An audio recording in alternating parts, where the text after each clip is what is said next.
All right, buckle up, everyone, because today we're diving deep into DeepSeek. DeepSeek. Yeah, this Chinese AI company that's been making headlines, they've just dropped Drops. not one, but two groundbreaking AIs, and people are taking notice. Yeah, and not just in one industry either. We're talking Wall Street, we're talking image generation. These guys are everywhere. Everywhere, I mean, everyone's talking about how DeepSeek is going head-to-head with, the big guys, the Googles, the open AIs. Right, and they're doing it all while spending way less, like a fraction of the cost. Yeah, that's what I don't get. How are they pulling this off? Well, one of their secret weapons is their engineering. They've found some really clever ways to make their systems more efficient. Efficient, okay. Like they've got these custom communication schemes between their computer chips. It's like a super optimized traffic system for data. So basically, they're cutting out the gridlock. Exactly. And then they're also shrinking the field sizes in their models, which is a bit technical, but basically it means they're making their calculations leaner without losing accuracy. Okay, so they're doing more with less. That's impressive. But tell me more about these AIs. What can they actually do? All right, so first up, we've got DeepSeek R1. This one's all about complex reasoning, especially in math and programming. Oh, math and programming. That sounds like Wall Street's territory. You got it, and in benchmark tests, it actually outperformed OpenAI's O1. Outperformed, wow. And get this, it even beat 96.3% of human programmers on a coding challenge. Wait, hold on. Beat human programmers. That's a little scary, isn't it? I mean, what does this mean for, the average person working in finance? It's definitely a wake-up call for Wall Street. And here's the kicker. They did all this with a surprisingly small setup. Small setup. Yeah, they used only 2,000 computer chips, while competitors are using like 16,000 or more. So way less hardware, and I'm guessing way less cost, too. Oh yeah, their costs were about 10 times lower than what Meta spent on their AI. So is this all just built on OpenAI's open source models or something? Are they just like tweaking things here and there? Yeah. There's some speculation about that, but they're definitely adding their own innovations on top of that. Remember those engineering tricks we talked about? That's part of how they're achieving these results. Right. Right. They're not just copying. They're actually innovating. Right. Okay, so DeepSeek R1 is shaking things up on Wall Street. But what about that other AI, the one for images? Ah, yes. Janus Pro 7B, this one's a real game changer. It's what we call a multimodal model, which means it can generate images from text descriptions. Like you tell it, draw me a cat riding a unicorn, and it just does it. Pretty much, but it can also understand and analyze images you give it. So it can be an artist and an art critic at the same time. That's wild. And what's really cool is that it does all this using a single transformer, which is a core part of many AIs. Okay, I'm with you. Most multimodal models need separate transformers for image generation and image understanding, but Janus Pro, it does it all in one. Hold on, they squeezed all that functionality into one transformer. How is that even possible? They came up with this really clever dual pathway architecture within that single transformer. It's like having two specialized lanes on a highway, so information about images and text can flow smoothly and efficiently. Okay, I'm starting to see why everyone's so excited about this DeepSeek. They're really pushing the boundaries. And you know what else is interesting? Janus Pro 7B is open source, isn't it? That's right, it's released under the MIP license, so anyone can download it, tinker with it, even use it commercially. Wow, that's a big move. So they're basically democratizing access to this powerful AI. To a certain extent, yes, but they have put some ethical restrictions in place, like you can't use it for military applications or to create disinformation. Right, ethical guidelines, that makes sense, but it makes you wonder how enforceable those restrictions will actually be in the real world once something's out there. It's out there. It's a valid concern, definitely something to think about. How do you control a technology that's so widely accessible? It's a big question, but hey, we've covered their impressive AIs. But I want to know more about DeepSeek itself. How did they come out of nowhere to challenge these AI giants? Like, where did they even come from? Well, their rise is closely tied to China's overall push to become a leader in AI. So it's a national strategy. Exactly. They've been pouring resources into research and development and creating a supportive environment for companies like DeepSeek to thrive. So it's not just about throwing money at the problem. There's a real strategy behind it. Absolutely. And some experts even believe that the Biden administration's export restrictions on advanced chips might have actually helped China. Wait, how could those restrictions help them? Well, by limiting access to the most advanced chips, It forced them to get creative, to find more cost-effective solutions. So it's like they say, necessity is the mother of invention. Exactly. Even Jan LeCun, Meta's AI chief, has said that DeepSeek has benefited from open research and open source. So they're learning from everyone, adapting, and coming up with their own solutions. And that's what's making them so successful. They're agile, they're innovative, and they're not afraid to challenge the status quo. This is fascinating. So DeepSeek is not just an AI company. They're a sign of how the global landscape is shifting. Right, and as we'll see, their impact is already being felt far beyond the tech world, especially on Wall Street. But we'll dive into that in the next part of our deep dive. Can't wait to hear more. This is getting really good. Stay tuned. So we're back, and I'm sure everyone's eager to hear more about DeepSeek. Definitely. We left off talking about their incredible rise and their impact on the AI world. But there's this one area that I'm particularly curious about. Oh yeah, I know where you're going with this. Wall Street. How could we not talk about Wall Street? I mean, these guys are shaking things up big time. Oh, absolutely. DeepSeek has definitely sent some shockwaves through the financial markets, especially for companies like NVIDIA, the ones who kind of banked on the idea that more expensive hardware means better AI. Right, like the bigger the engine, the faster the car. Exactly, but DeepSeek's kind of turning that idea on its head, showing that you can achieve incredible results without breaking the bank. Remember, we talked about how they're achieving similar or even better performance with a fraction of the resources. Yeah, that's what's so mind-blowing about this whole thing. They're challenging the very foundation of how some of these tech giants operate. And the market has noticed NVIDIA's stock actually took a massive hit after DeepSeek's announcements, like a record single-day loss, close to $600 billion. Wow, that's almost hard to comprehend. $600 billion.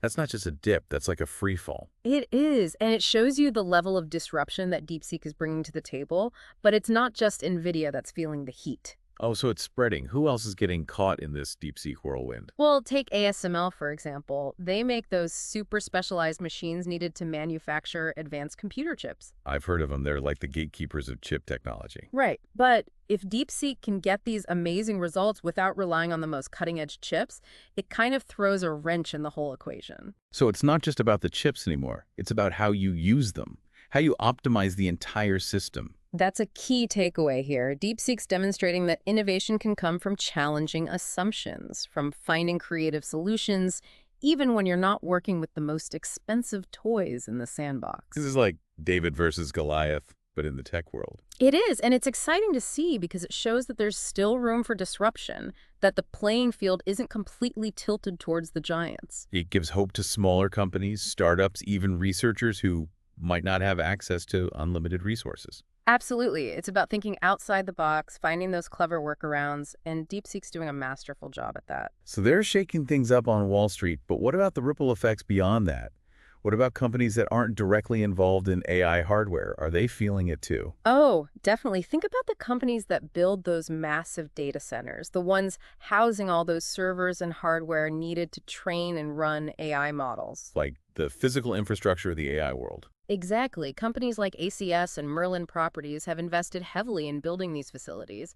But if DeepSeek's more efficient approach becomes the norm, the demand for these energy-hungry behemoths could go down. It's a domino effect. One change triggers a cascade of consequences across the whole ecosystem. And then there are the energy companies themselves. AI has become this huge energy consumer, which has been great for companies like Siemens and Schneider Electric. But if the future of AI is more about efficiency and less about brute force computing, it could impact their long-term outlook. Wow, so DeepSeek is not just disrupting the tech world, they're sending tremors through the entire global economy. It's true, their impact is far-reaching, and it raises some really important questions about how we think about AI development, about the balance between power and efficiency, between competition and collaboration. This is getting really interesting. So DeepSeek is shaking up the status quo on Wall Street.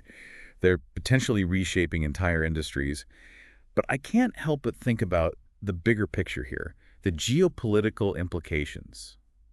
With the ongoing U.S.-China tensions, DeepSeek's success could really add fuel to the fire, couldn't it? It's definitely a factor. You can't ignore the geopolitical context here.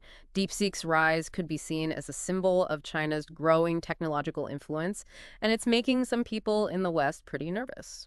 Like, are we on the brink of a new kind of tech arms race? Is that what we're looking at? Some people think so. Mark Andreessen, a big name in venture capital, he actually called DeepSeek's achievements a Sputnik moment for the West. Sputnik moment, like the Soviet satellite launch back in the day. That's a pretty powerful analogy. It is. It's a call to action, a wake-up call for the West to invest more in AI development, to step up their game and maintain a competitive edge. So it's about national pride, technological dominance. But wouldn't it be better to just collaborate, to share knowledge and resources? I mean, DeepSeek is doing that with their open source approach. Why not build on that? There's definitely an argument for that. Open source has the potential to accelerate innovation, to break down barriers, but there's also the risk of misuse, of unintended consequences. Right, it's that double-edged sword again. Powerful technology always comes with risks. And finding the right balance between openness and control, between competition and collaboration, that's the challenge we're facing now. It seems like DeepSeek has really put us at a crossroads. Their arrival has exposed some of the tensions and uncertainties surrounding AI. Definitely, it's a wake-up call, a reminder that the AI landscape is constantly evolving, that the rules are being rewritten as we speak. And it's up to us to figure out how to navigate this new terrain, to ensure that AI is used for good, that it benefits all of humanity, not just a select few. It's a global challenge that requires global solutions.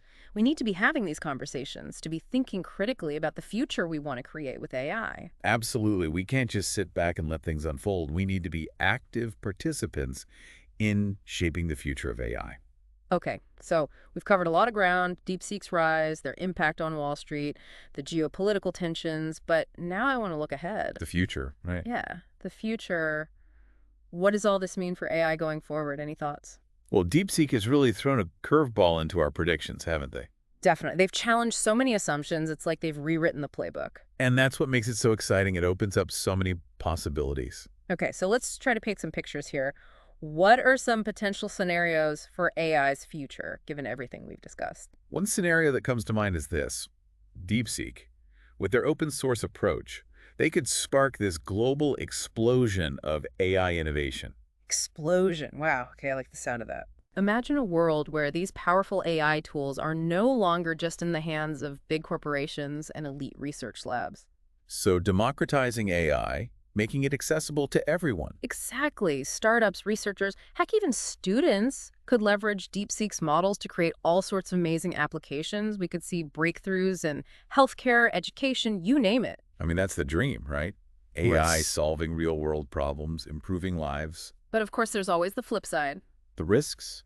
Yeah, greater access also means greater potential for misuse. We could see more sophisticated scams, maybe even autonomous weapons in the wrong hands. It's a double-edged sword. So how do we balance that? How do we encourage the good while mitigating the bad? It's going to take a global effort. Governments, industry leaders, the AI research community, we all need to work together to establish ethical guidelines to promote responsible development. It's a huge responsibility, hmm but it feels like we're at a turning point. DeepSeek has kind of forced us to confront these issues head on. And that's a good thing, because these conversations need to be happening. Okay, so scenario one, widespread innovation, for better or for worse. What else? Another possibility is that this whole thing intensifies global competition, like an AI arms race.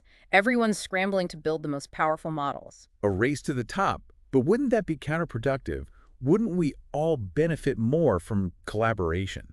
Ideally, yes. Sharing knowledge and resources would lead to faster progress, but national pride and economic interests often get in the way. So it's a balancing act, competition versus cooperation. And finding that balance is going to be crucial. We need to remember that the challenges posed by AI are global challenges. They require global solutions. So it's not about who wins the race, it's about how we all cross the finish line together. Exactly. We're all in this together, whether we like it or not. Okay, so we've got widespread innovation, we've got potential for an AI arms race. Any other scenarios you've been thinking about? There's one more that I find particularly intriguing. DeepSeek's success could trigger a reevaluation of what we value in AI. A reevaluation? Okay, tell me more. We've become so fixated on raw power, bigger models, more data. But DeepSeek has shown us that efficiency and elegance can be just as effective, if not more so. So it's not about the size of the hammer, it's about how you swing it.